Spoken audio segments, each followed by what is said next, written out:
Assalamualaikum warahmatullahi wabarakatuh. Saya perwakilan dari kelompok 5 ingin mempresentasikan asuhan keperawatan jiwa klien dan keluarga akibat COVID-19 yang beranggotakan saya sendiri Desi Karuniasari, lalu ada Ade Nadila, Ahmad Waskito, dan Melani Darawuti. Pandemi COVID-19 dan dampak pada kesehatan mental. COVID-19 adalah penyakit infeksi saluran pernapasan akibat novel coronavirus yang menyebabkan pandemi di seluruh dunia.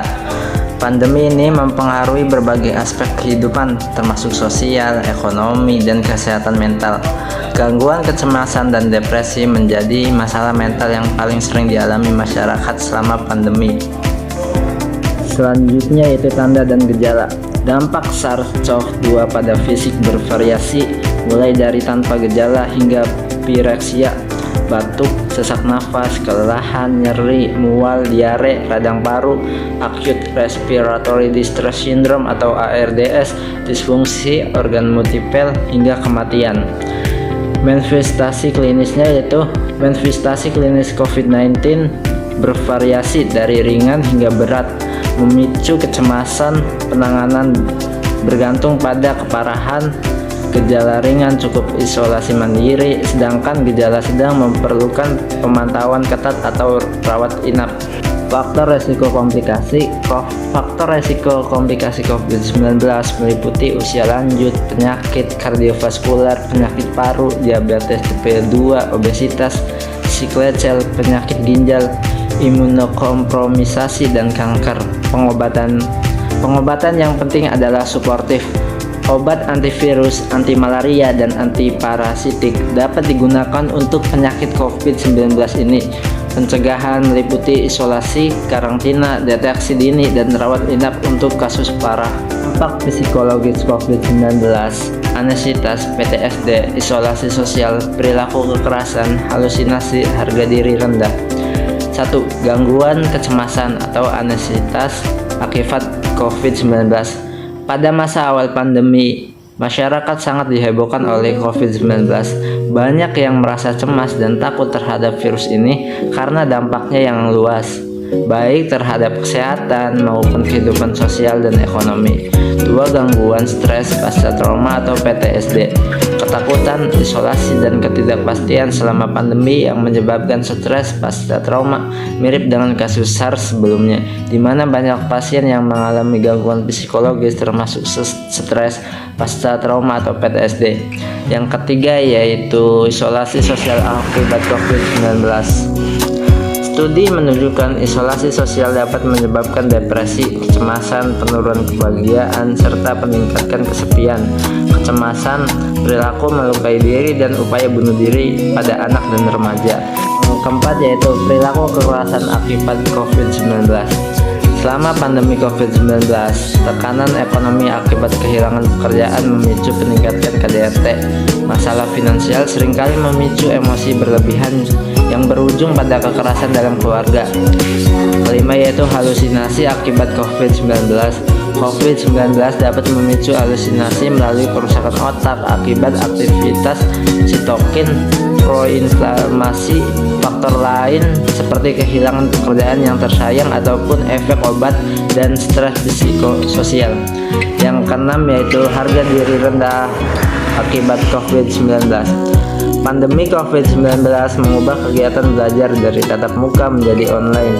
Akibat remaja kehilangan kesempatan bersosialisasi, merasa terisolasi, dan kesepian. Kondisi ini dapat mempengaruhi harga diri mereka karena kurangnya interaksi sosial, dukungan, dan apresiasi dari lingkungan sekitar. Selanjutnya itu ASGAP. Yang pertama pengkajian dilakukan pada tanggal 25 Desember 2021. Pengkajian ini didapatkan dari pasien dan keluarga. Identitas pasiennya, pasien bernama Nyonya Y, seorang perempuan berusia 45 tahun, beragama Islam, status perkawinan sudah menikah, pendidikan terakhir SMP, dan sekarang bertempat tinggal di Jalan Fathahillah, Kecamatan Watubelah. Alasan masuknya, klien dirujuk ke rumah sakit karena mengalami kecemasan berlebihan, sulit tidur, kilas balik traumatis terkait pandemi COVID-19, serta menarik diri dari lingkungan sosial. Keluarga khawatir karena gejala tersebut semakin parah dan mengganggu aktivitas sehari-hari. Selanjutnya yaitu keluhan utama. Pasien merasa cemas berlebihan, sering memikirkan peristiwa traumatis terkait COVID-19 seperti kehilangan kerabat akibat virus ini, serta merasa takut terpapar. Selanjutnya yaitu riwayat penyakit. Riwayat penyakit sekarangnya, pasien mengeluhkan kecemasan sejak pandemi COVID-19, sering mengalami kilas balik peristiwa di mana ia menyaksikan kerabatnya dirawat karena COVID-19. Riwayat penyakit dahulunya pernah mengalami kecemasan berat pada situasi stres tinggi. Riwayat penyakit keluarganya tidak ada riwayat gangguan mental serupa dalam keluarga. Selanjutnya itu ada data psikologis, sosial, dan budaya. Pandemi membuat pasien merasa lebih terisolasi karena jarang keluar rumah dan kehilangan interaksi sosial. Pasien juga merasa kurang dukungan karena sebagian besar keluarga tinggal berjauhan. Selanjutnya yaitu kebutuhan dasar. Pasien menunjukkan gangguan pada kebutuhan dasar, terutama pada pola nutrisi, tidur, dan hubungan sosial. Nafsu makan menurun, pola tidur terganggu akibat kecemasan, dan pasien cenderung menarik diri dari interaksi sosial. Hal ini berkaitan dengan kondisi ansietas yang dialaminya. Selanjutnya, observasi klinisnya. Dari observasi, pasien tampak kurang terawat dengan bahasa tubuh cemas seperti menggoyangkan kaki atau memeluk diri sendiri. Ekspresi wajah tegang dan kontak mata terbatas menunjukkan adanya kecemasan. Tanda vitalnya menunjukkan tekanan darah 130/90 mmHg, nadi 96 kali per menit, dan frekuensi nafasnya 22 kali per menit, konsisten dengan tanda stres dan ansietas. Selanjutnya yaitu pohon masalah. Masalah inti yang dihadapi pasien adalah ansietas. Ansietas ini ditandai dengan perasaan cemas yang berlebihan, sulit tidur, dan kesulitan untuk fokus. Kondisi ini sangat mempengaruhi kehidupan sehari-hari pasien, baik secara fisik maupun emosional. Penyebab utama dari ansietas ini adalah PTSD atau sindrom pasca trauma yang dipicu oleh pengalaman traumatik yang selama pandemi COVID-19. Pasien mengalami ketakutan, stres, dan kenangan traumatik yang terus menghantui, terutama karena isolasi sosial dan tekanan selama pandemi. Ansietas yang dialami pasien kemudian berdampak pada isolasi sosial. Pasien menjadi menarik diri dari lingkungan, sulit berinteraksi dengan orang lain, dan merasa semakin terasing. Hal ini memperburuk kondisi psikologis dan sosial pasien. Selanjutnya itu diagnosa keperawatan. Yang pertama ada ansietas, yang kedua post traumatic stress disorder atau PTSD, yang ketiga isolasi sosial, yang keempat harga diri rendah, yang kelima halusinasi dan perilaku kekerasan. Selanjutnya itu analisa data. Masalah keperawatan yang pertama itu ansietas. Data subjektifnya, pasien mengatakan sering merasa takut tanpa sebab, pasien mengeluhkan sulit tidur dan merasa tidak bisa tenang, pasien merasa jantung sering berdebar saat menghadapi situasi tertentu. Data objektifnya, pasien tampak gelisah, sering menggoyangkan kaki dan memainkan tangan, kontak mata terbatas, ekspresi wajah tegang, tanda vital nadi 96 kali per menit, tekanan darah 130/90 mmHg, frekuensi napas 22 kali per menit. Etiologi ansietas pada kasus ini dimulai dari dampak pandemi COVID-19 yang menyebabkan pasien mengalami isolasi sosial. Isolasi ini memicu ketidakmampuan pasien dalam mengelola stres akibat tekanan emosional dan perubahan lingkungan. Akhirnya, kondisi ini berkembang menjadi ansietas yang ditandai dengan gejala kecemasan berlebih dan kesulitan beradaptasi. Selanjutnya, analisa data kedua yaitu masalah keperawatan PTSD. Data subjektifnya yaitu pasien merasa teringat kembali pengalaman traumatik selama pandemi. Terus pasien mengeluhkan sulit tidur karena sering terbangun akibat mimpi buruk. Dan pasien mengatakan sering menghindari situasi atau tempat yang mengingatkan pada pengalaman traumatik. Dan diagnosa objektifnya yaitu pasien tampak emosional, menangis ketika membahas pengalaman selama pandemi. Terus nada suaranya tuh pelan, cenderung terbata-bata saat berbicara, dan pola tidurnya terganggu, terlihat dari kantung mata hitam dan wajah lelah. Terus etiologi PTSD pada pasien ini dimulai dari pengalaman traumatik selama pandemi COVID-19. Pandemi menyebabkan sebagai tekanan emosional seperti ketakutan akan kesehatan dan isolasi sosial. Hal ini menimbulkan pengalaman traumatik yang terus membekas dalam ingatan pasien. Akibatnya, pasien sering mengalami kilas balik traumatik atau mimpi buruk yang kemudian berkembang menjadi PTSD. Terus analisa ketiga yaitu masalah keperawatannya isolasi sosial.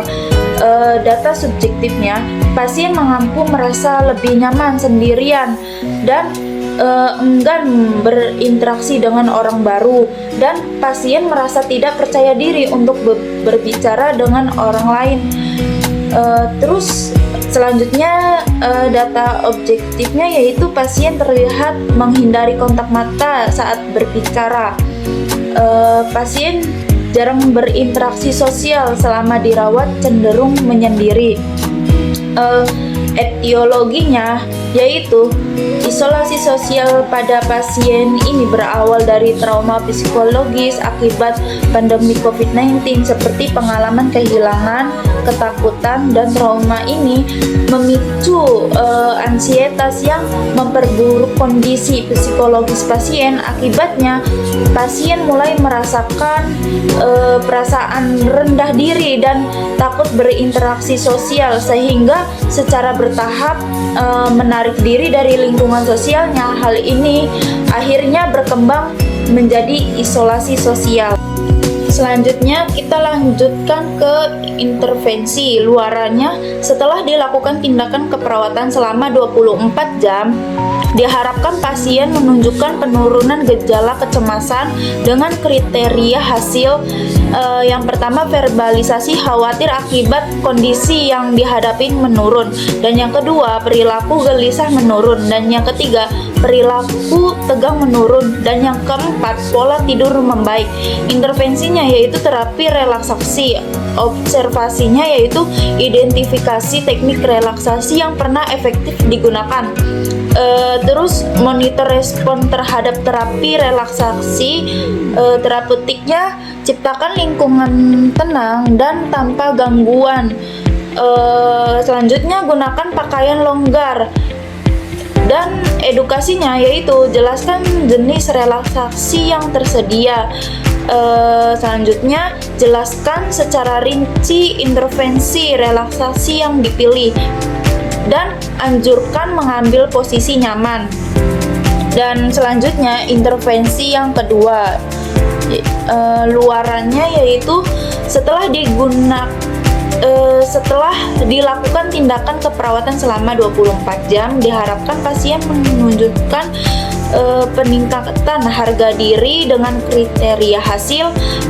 Yang pertama yaitu tidur meningkat, dan yang kedua kontak mata meningkat, dan yang ketiga gairah aktivitas meningkat, dan yang keempat percaya diri meningkat. Intervensinya yaitu reduksi ansietas. Observasinya yaitu monitor tanda-tanda ansietas verbal dan nonverbal. Terapeutiknya yaitu ciptakan suasana terapeutik untuk menumbuhkan kepercayaan. Selanjutnya, gunakan pendekatan yang tenang dan meyakinkan. Dan motivasi mengidentifikasi situasi yang memicu kecemasan. Edukasinya yaitu jelaskan prosedur termasuk sensasi yang mungkin dialami. Selanjutnya, latih kegiatan pengalihan untuk mengurangi ketegangan, dan latih teknik relaksasi. Kira ada intervensi masalah keperawatan isolasi sosial. Luarannya, setelah dilakukan tindakan keperawatan selama 1x24 jam, diharapkan pasien menunjukkan peningkatan keterlibatan sosial dengan kriteria hasil. Verbalisasi isolasi menurun, verbalisasi ketidakamanan di tempat umum menurun, perilaku menarik diri menurun, afek murung ataupun sedih menurun, dan kotak mata membaik. Lalu intervensi terapi relaksasi. Observasinya diidentifikasi kemampuan berpartisipasi dalam aktivitas tertentu, lalu identifikasi strategi meningkatkan partisipasi dalam aktivitas, lalu terapeutiknya fasilitasi memilih aktivitas dan tetapkan tujuan aktivitas yang konsisten sesuai dengan kemampuan fisik, psikologis, dan sosial. Lalu fasilitasi pengembangan motivasi dan penguatan diri. Lalu berikan penguatan positif atas partisipasi dalam beraktivitas. Selanjutnya ada implementasi dan evaluasi. Masalah keperawatan ansietas, implementasinya yaitu mengidentifikasi teknik relaksasi yang pernah efektif digunakan oleh pasiennya, lalu membantu respon pasien terhadap terapi relaksasi tersebut, lalu menciptakan lingkungan yang tenang dan bebas dari gangguan selama sesi relaksasi, terus memastikan pasien mengenakan pakaian yang longgar dan nyaman, menjelaskan kepada pasien berbagai jenis teknik relaksasi yang diberikan, lalu memberikan informasi rincian tentang teknik relaksasi yang dipilih, lalu mengajarkan pasien untuk mengambil posisi yang nyaman selama proses relaksasi dan melatih teknik yang diajarkan. Lalu evaluasinya, subjektifnya pasien mengatakan merasa lebih tenang, tetapi kadang masih cemas. Pasien juga mampu mengendalikan faktor yang memicu kecemasan. Objektifnya pasien tampak menunjukkan perilaku lebih tenang meski kadang masih gelisah. Frekuensi nadinya diterima yaitu di 85 kali per menit. Analisanya yaitu masalah teratasi sebagian, lalu planningnya intervensi dilanjutkan. Selanjutnya implementasi pada masalah keperawatan PTSD atau Post Traumatic Stress Disorder. Intervensinya selanjutnya ada implementasi dan evaluasi. Masalah keperawatan ansietas, implementasinya yaitu mengidentifikasi teknik relaksasi yang pernah efektif digunakan oleh pasiennya, lalu membantu respon pasien terhadap terapi relaksasi tersebut, lalu menciptakan lingkungan yang tenang dan bebas dari gangguan selama sesi relaksasi, terus memastikan pasien mengenakan pakaian yang longgar dan nyaman, menjelaskan kepada pasien berbagai jenis teknik relaksasi yang diberikan, lalu memberikan informasi rincian tentang teknik relaksasi yang dipilih, lalu mengajarkan pasien untuk mengambil posisi yang nyaman selama proses relaksasi dan melatih teknik yang diajarkan. Lalu evaluasinya, subjektifnya pasien mengatakan merasa lebih tenang, tetapi kadang masih cemas. Pasien juga mampu mengendalikan faktor yang memicu kecemasan. Objektifnya pasien tampak menunjukkan perilaku lebih tenang meski kadang masih gelisah. Frekuensi nadinya diterima yaitu di 85 kali per menit. Analisanya yaitu masalah teratasi sebagian, lalu planningnya intervensi dilanjutkan. Kedua ada implementasi dan evaluasi PTSD Post Traumatic Stress Disorder. Memantau tanda-tanda ansietas yang ditunjukkan pasien, baik verbal maupun non-verbal, menciptakan suasana terapeutik yang nyaman dan aman untuk menumbuhkan rasa percaya pasien terhadap perawat, lalu menggunakan pendekatan yang tenang dan meyakinkan, memotivasi pasien untuk mengidentifikasi situasi, tempat, ataupun peristiwa yang memicu kecemasan atau kilas balik traumatik, menjelaskan prosedur atau terapi yang akan dilakukan termasuk sensasi yang mungkin dirasakan pasien untuk mengurangi ketakutannya, melatih pasien melakukan kegiatan pengalihan atau ketenangan, mengajarkan teknik relaksasi. Evaluasinya, subjektifnya pasien mengatakan merasa lebih tenang sekarang, juga tidak merasa terganggu kilas balik traumatiknya. Objektifnya pasien terlihat lebih tenang, kontak mata baik, dan tidak menunjukkan perilaku gelisah. Frekuensi nadinya stabil pada 78 kali per menit. Analisanya masalah teratasi, planningnya intervensi dihentikan. Implementasi dan evaluasi yang ketiga yaitu masalah keperawatan isolasi sosial. Intervensinya mengidentifikasi kemampuan berpartisipasi dalam aktivitas tertentu, mengidentifikasi strategi meningkatkan partisipasi dalam aktivitasnya, memfasilitasi memilih aktivitas dan tetapkan tujuan aktivitas yang konsisten sesuai kemampuan fisik, psikologis, dan sosialnya, memfasilitasi pengembangan motivasi dan penguatan diri, memberikan penguatan positif atas partisipasi dalam aktivitas. Evaluasinya, pasien mengatakan lebih tenang jika berinteraksi. Objektifnya pasien mulai menunjukkan minat berbicara tetapi belum konsisten dalam interaksi sosialnya. Analisanya masalah teratasi sebagian, lalu intervensinya dilanjutkan. Ya, presentasi dari kelompok kami, kurang lebihnya mohon maaf. Wassalamualaikum warahmatullahi wabarakatuh.